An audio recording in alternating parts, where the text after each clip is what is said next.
Welcome, everyone, to Family Talk. It's a ministry of the James Dobson Family Institute, supported by listeners just like you. I'm Dr. James Dobson, and I'm thrilled that you've joined us.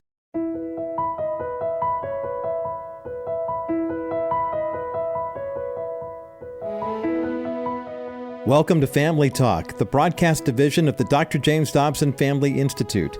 I'm Roger Marsh, and Family Talk has been producing great biblical content for 12 years now, and it's all thanks to the support of you, our listeners. To find out how you can support us financially, the Ministry of Family Talk, and the JDFI, simply go to our website at drjamesdobson.org. Today we're going to be featuring the first half of a conversation featuring Dr. Dobson and his co-host Dr. Tim Clinton as they discuss the importance of the father-son relationship.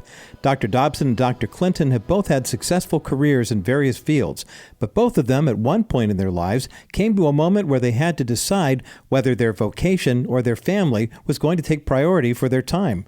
They both ultimately chose their families, and they have been blessed because of it. This conversation between Dr. Dobson and Dr. Clinton was recorded back in 2018, so you will hear a couple of dated references, of course. However, the core of their message is still extremely relevant even today. Let's go now to today's edition of Family Talk.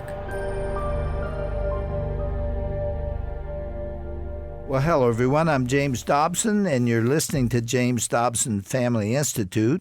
Today, we're going to go back and talk about fundamentals to one of the basics. We're going to talk about the crucial relationship between fathers and their sons.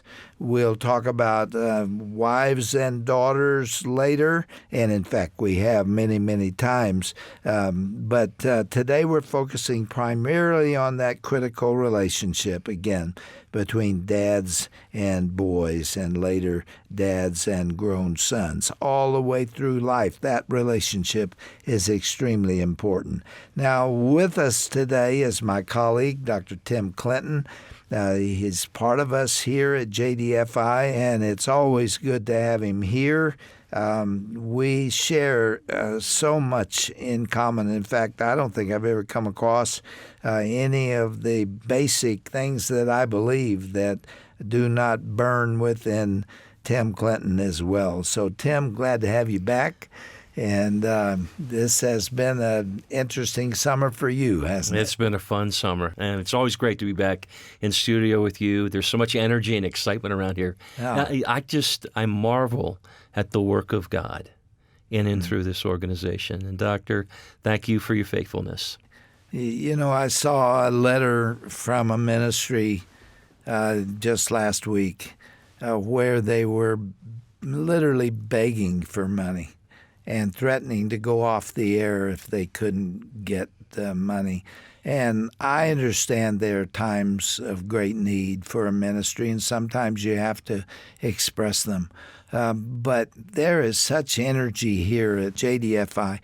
We don't have time to wring our hands and think about things. We're going 100 miles an hour in all directions, and you're part of what's taking place here. I think it's a special season. I really believe that there's a message that's resonating with our listeners. I think people of faith across the country, they're finding their voice again. There's kind of a stirring, maybe even a little bit of an uprising. You know, I believe that. I really think after the depression of the last 8 or 10 years, people are starting to say maybe this country's going to survive, and maybe Christianity has a future. I'm hearing things I didn't hear 5 years ago. I couldn't agree more. I think the Lord has heard the cry and the prayers of the people. That's it exactly. Well, we promised to talk about fathers and sons today. We better get at it. Let's do it. I want to go to Father's Day because you and I both received a gift on Father's Day from our children. Both my children gave me a gift, but let me talk about Danae. She sent me a candy dish. Now, that doesn't sound too thrilling, a candy dish, but it was a porcelain candy dish, and on it was painted a drawing, a very touching drawing of a man that looked like me, who was looking down. You didn't see his face, but you saw the structure of his body. And in his arms, wrapped around him, was his little girl. And it said so much about what I remember and what my daughter, Danae, remembers from her childhood, those moments when I took her in my arms. That I will always treasure. What did you get? Now, you can't beat that, I know, but let's hear what your kids did for you. Well, my son, Zach, was so excited to give me a Father's Day present, and he had come up with this idea on his own. And Doctor, what he did was he took his college baseball glove and his college baseball hat and the baseball from the last game he pitched. He just graduated from college, didn't Yes, he did. Yeah. And put it in a glass case and wrote a note to me and said this: Dad, you gave me my first glove. I want to give you my last. No kidding. Yeah, it's beautiful. Did you cry? Are you kidding me? I see it. I've got a picture of it. Yeah, there. I'm just showing Dr. Dobson a picture He was on my really phone. very successful as a pitcher. he wasn't had an absolutely at Liberty? fabulous year. But in his heart, it was really a statement about the memories that we had together and Well, what now- that game gave to the two of us as a father and a son together. You used to make a statement, and you still do. It's called "Be There." I know the implication is really about heaven, but I take it, be there, be present with your son. He needs you. Well, you and I have had similar thoughts, really kind of independently arrived at.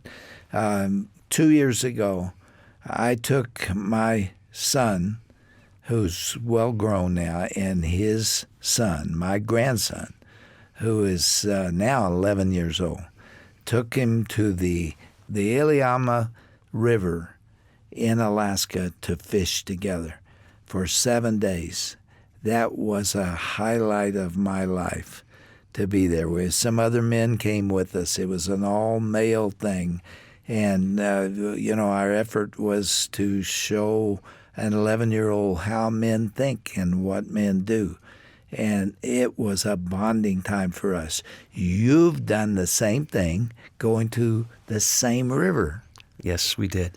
As a gift to my son, and I'll talk about my daughter Megan, whom I love dearly. There's so much about her I want to tell. But Zach, as a gift for graduating from college and for his work ethic in baseball, it was a joy. I coached him. We started when he was 4 years old. Zach's 22, soon to be 23 years old, but we had a journey together. And so I said, this is going to be one of those father-son experiences. How long were you up there together? We were together. We got into Anchorage on Sunday and flew down to the lodge, and we flew out on Friday. Did you catch any fish? Are you kidding? We had a blast. There were 15 million salmon in the river when I was up there. They were just starting to run when we got there this year. The Arctic char it was ridiculous how many fish were in those glacier-fed crystal streams up there. And then we had a chance to get over onto the ocean and fish for some halibut together. But Doctor, you're so right. This was an epic experience, I think, culminating. It wasn't about just Alaska. It was about the journey together as a dad and son. Did you have devotions while you were up there? It was a beautiful part of the day. Let me take you back for a moment. So when we landed in Anchorage, we had to jump on a twin-engine plane. I flew it. And we packed. There were four of us together on that plane, and the pilot, young pilot. I'm thinking, Lord help us. Hope he knows what I had he's no doing. idea. Well, I didn't know we were flying 250 miles kind of south-southwest of Anchorage, and that we were going to fly through this pass to get there. Yeah, there are mountains on both sides. I thought we were flying above the mountains. We were flying through the mountains, and it was stunning, just stunning. And we laughed, and they said, literally, we're going to nowhere. We're going to fly into the bush. And this Iliamna River Lodge was on the Iliamna River, and pretty much there's like no people. There's no McDonald's, I know that. There's no medical facilities the or nearest anything. road is about 100 miles away. I know. No. You only can get there by boat or plane. And so here we go. And we landed, and some people picked us up on the boat and took us up the river to the lodge. And it was like, there's nothing. But what we learned was that we really weren't alone. Yeah. The bears ran, they ruled the forest. This big brown bear that was right across the river from us. It was so much. And we ought to tell people what we're talking about, because that is a great lodge to go to, the Iliamna River Lodge. And they don't take very many people. There were 8 in our group, and I guess 12 is the maximum. Up to 12 is what Bill Betts, who is the guy who owns and runs that lodge, says. But yeah, we were in there with only 8 of us. So I asked you about devotions. What happened? The devotions, this one particular, we had devotions in the morning together. You begin to really covet time together, eating meals, etc. In our devotions, the one morning I remember we were talking a little bit about Psalm 19:1, where the heavens declare the glory of God. Mm-hmm. And then we moved to a verse that said, it talked about the presence of God, that I am with you. And really, it could be better interpreted this way: I am with you all the day. And as I reflected on that verse, Zach and I talked a lot about it.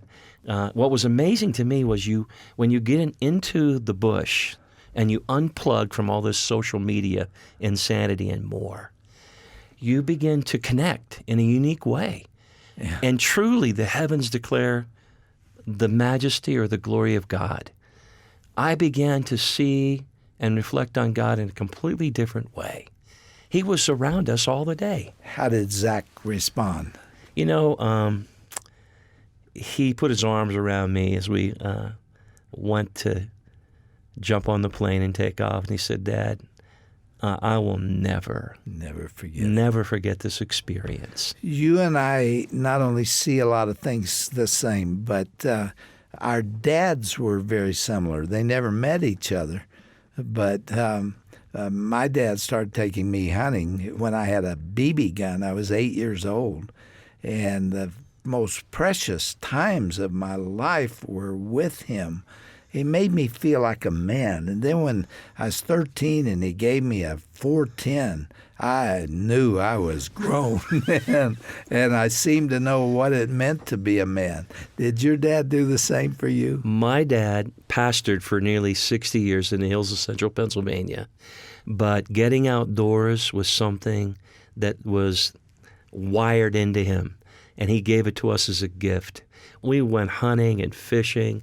Matter of fact, my dad, one of my last memories was, he's 81 years old. We were still going out trying to chase those deer around the hills in Pennsylvania. Mm-hmm. And you know what I realized too?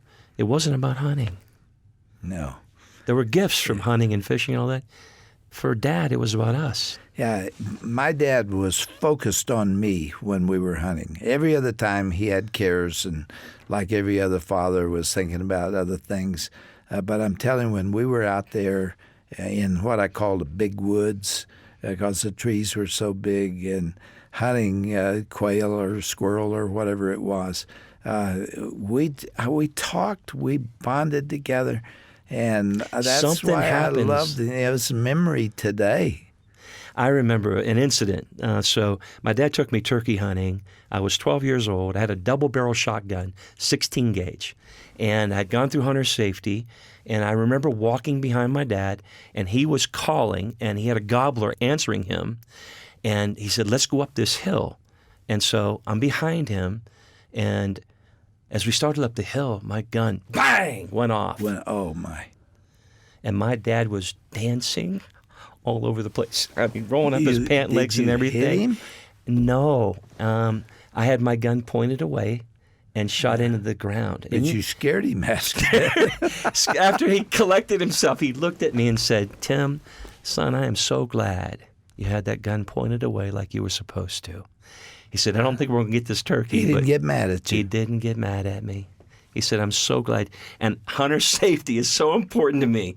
I am obsessed with it, with the kids when we go hunting. But it was such a gift to me. He put his arm on me and he said, "I'm so glad you And I don't even know how the thing went off. My cousin H.B. London, that many of our listeners will know, we were about the same age, and my dad took the two of us hunting, and we were both carrying 22s. And he was the third in line, and he couldn't remember whether the safety was this way or that way. Uh-oh. So he decided to test it by pulling the trigger. and a 22 caliber shell went by my dad's ear. Oh. And I'm telling you, I've never seen my dad mad before. Wow. But he was really burned up because he nearly lost his life.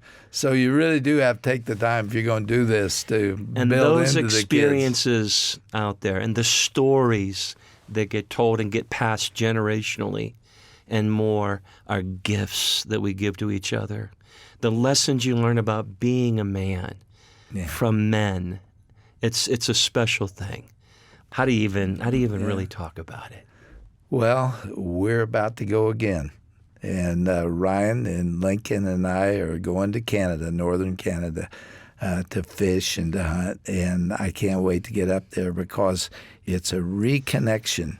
It is a bonding that occurs that can happen among the cares of life. When your phone is ringing, your computer's going off, and you're doing all this stuff, it's very difficult to look a boy in the eye and say, son, this is what it means to be a man. I like the word attunement.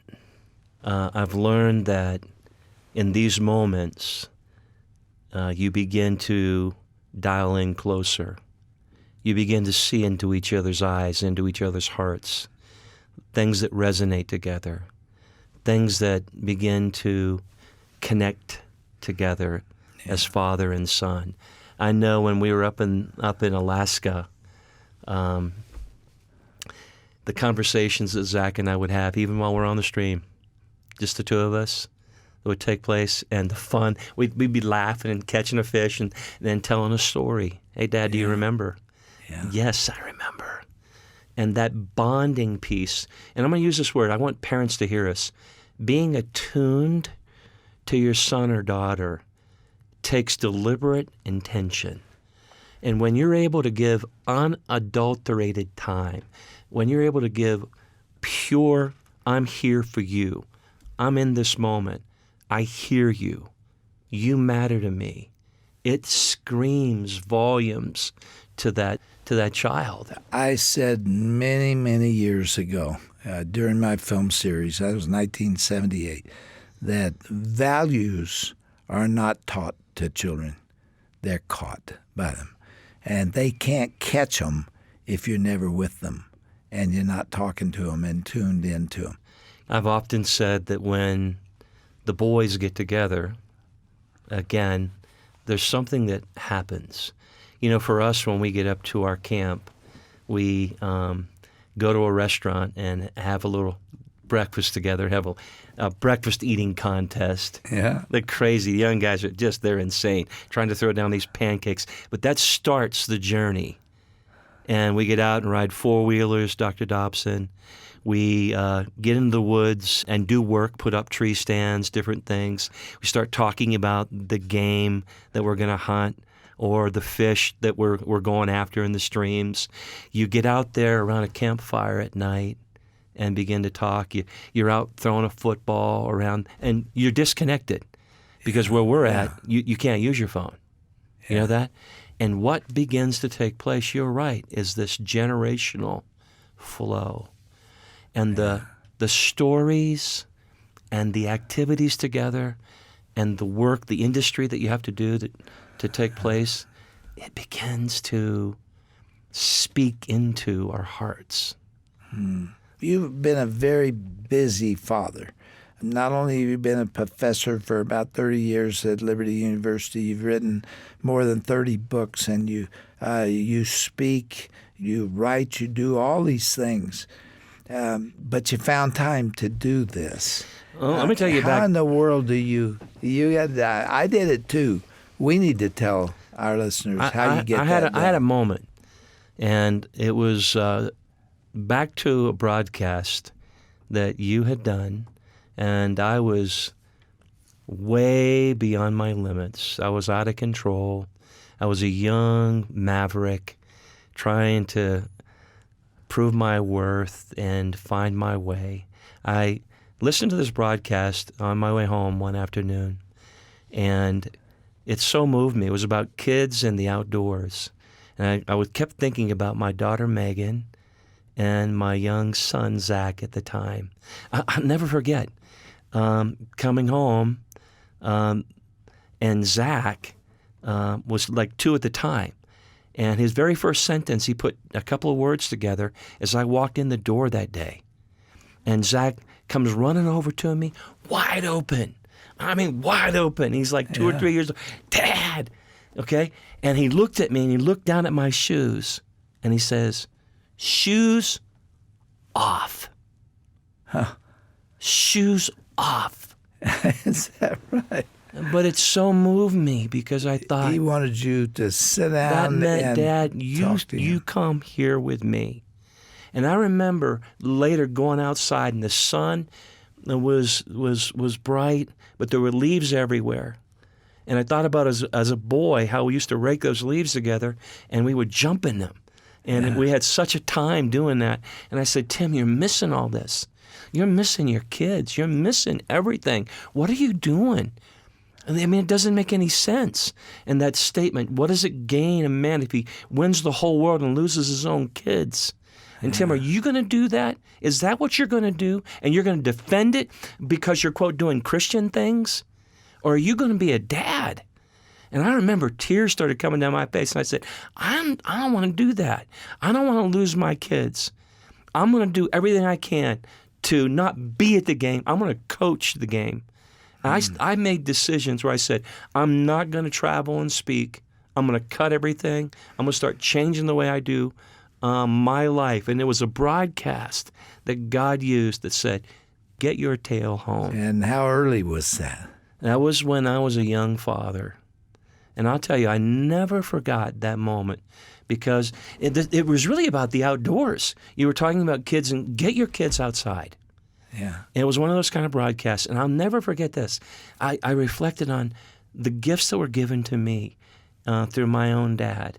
How my dad would take us to the creek. You know, we grew up in Pennsylvania. Yeah. And you don't call them creeks. We called them cricks. We went there swimming. My dad used to pile everybody in the van, all the kids in the neighborhood, and he would take us swimming. My dad was the one who took us to Young People's, and we would play softball. He took us roller skating. My dad showed up at the games. You know that? He taught us how to play ball. And You and I are very blessed. You know that? We're out of time. Didn't that go by fast? We're out of time, Tim, but let's stay right where we are right now, and let's ask our broadcast team to air what we are going to say as we continue this discussion. That okay with you? I'm for it. I love you, brother. It's fun working with you. Yes.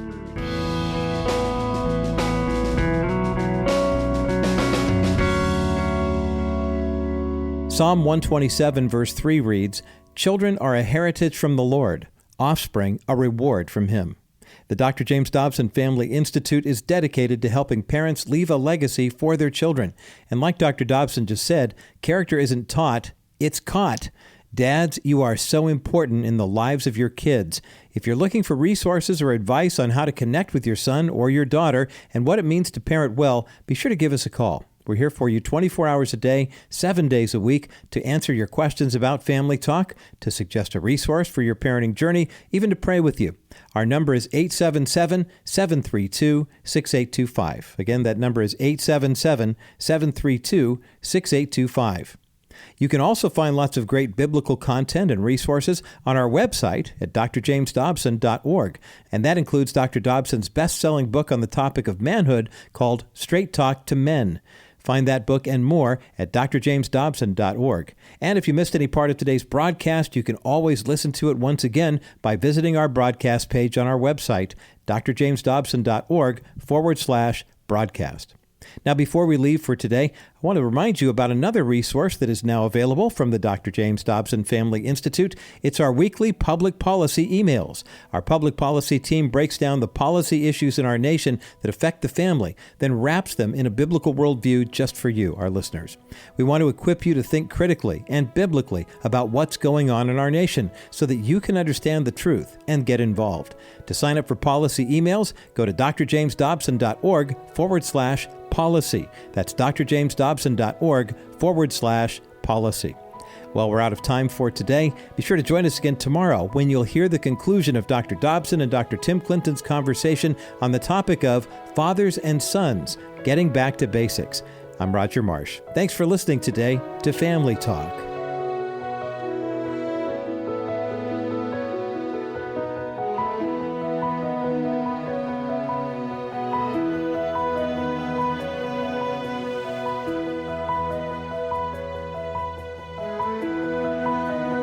This has been a presentation of the Dr. James Dobson Family Institute.